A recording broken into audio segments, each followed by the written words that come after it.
Alright, we're here at Tedious Repairs. We have a Mazda 3, 2.5 liter. She came in, she was doing some weird stuff. I guess the car turned off 2 weeks ago, and then they jumped it and it was fine. There was no issues. Car came in yesterday. I checked the alternator, I checked the starter, I checked the battery. Everything was working fine, no problem lights, no codes, no issues, nothing.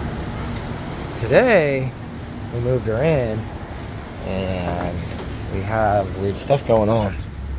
We have all these lights turning on. Obviously, that one is on because the car hasn't warmed up to operating temperature. That's normal. It'll go away when it does, if it gets that far. But that's our problem right there. So today, the battery light's on. So I charged it up a little bit. It's gonna die shortly. I only have about 110,000 miles, so I'm thinking these Mazdas have alternator problems. I'm not sure if we just have a lemon or if this is common, so we'll have to check that out across the net. But today, when I rechecked the alternator, it was not charging. So we are here. We're gonna change an alternator out and see what happens. Wish us luck.